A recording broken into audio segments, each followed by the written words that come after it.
What's up, everybody? Mike here. In this video, I got some cool news and updates regarding Kingdom Come Deliverance 2, as IGN has been doing some IGN first content for it, as well as some articles. So I'm going to essentially be covering about that and including what they've been talking about for the most part. So going to be taking a lot of information from IGN's like articles and IGN first stuff basically they've been doing on the game. If you don't know, Kingdom Come Deliverance 2 is the follow-up to the first title, and you don't necessarily need to play the first one.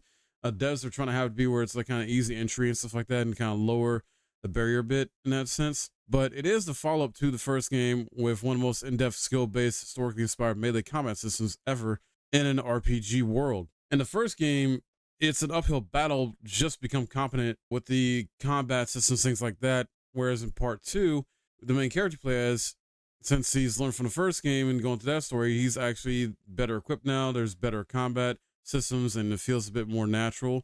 And it's evolution of the combat from the first game. The devs, Warhorse's goal for the sequel then is they wanted to lower the skill floor required to play competently, without getting your butt handed to you in a cloth sack by a random bandit, basically.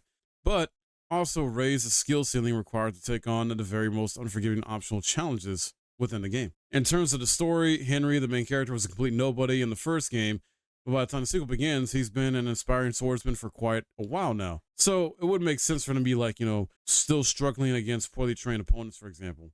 So in the sequel here, they've adjusted the 5 attack directions, with them being reduced to 4 instead of 5. You got up, down, left, and right. Swords use all 4, but not all weapons do. Polearms, for instance, generally only have 3, and so this is something to consider when choosing a fighting style. Kingdom Come Deliverance 1 also had 2 different attack buttons, slash and stab, whereas the sequel, all basic attacks are generally slashing. Thrusts still exist as part of the multi-hit combos, but only on weapons where they make sense. So for example, you would not be poking people or hitting people with the tip of a blunt weapon like a mace. Blocking can now defend you from multiple opponents as long as they're all in front of you.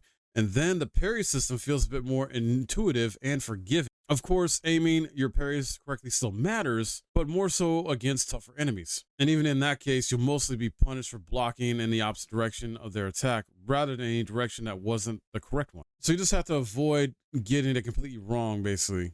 The other cool thing about combat in this game is you'll still have managing your stamina, watching opponents, and making good decisions still being important and a key factor. This is also paired with the fact that a lot of early game enemies are now tuned to be Henry's martial inferiors, essentially giving you like a bit of an easier time early game to get into the game systems and early moments of the game and get used to things. But if you've mastered the first game's combat, Warhorse doesn't want to leave you without new mountains to climb. The very most skilled players will find that the ceiling has been raised as well. One major focus for this change is to the Master Strike, a late game ability Henry could learn that had the potential to trivialize most encounters if you got really good with it. And basically, the best fighters out there aren't going to fall for your Master Strike spam anymore, and you'll be encouraged to take a more aggressive approach.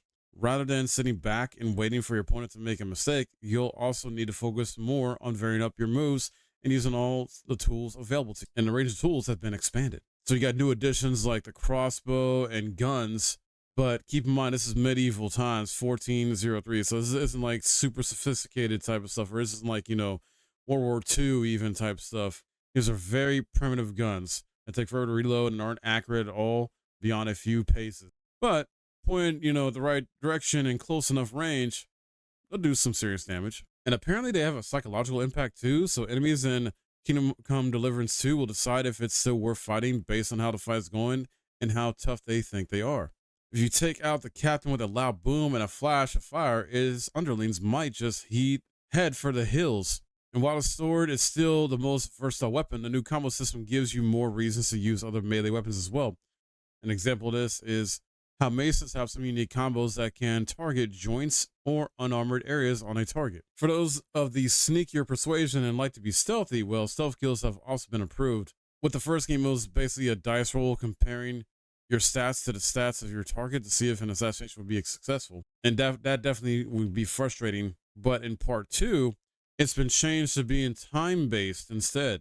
And you don't need perfect timing to do away with your opponent, necessarily. But if you're half a second off the mark, you may not pull off this kill silently, with the target's dying screams alerting nearby allies. Warhorse is also aiming to keep things interesting when it comes to combat, even for seasoned sword masters, by dialing up the difficulty of the most challenging optional content. So it sounds like with the main story, it's going to be pretty fair, but the optional content is going to be a lot harder. And then the last thing I want to talk about with Kingdom Come Deliverance 2 is the release date has been moved up by a week. So this is coming out February still. And the reason given is that they want to aim to avoid competition with other high profile RPGs such as Avowed, which is launching February 18th. And then you also got Monster Hunter Wilds launching the end of February. And then there's like a Dragon Pirate Yakuza in Hawaii.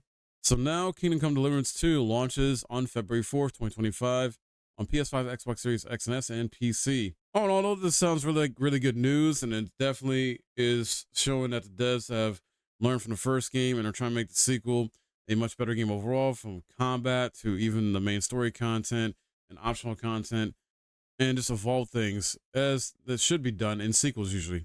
I'm most likely probably not going to play this right away. Personally, I'm going to be busy with other games. Like, I've been busy and absorbed into Path of Exile 2 lately. And February, I'm looking forward to Monster Hunter Wilds the most.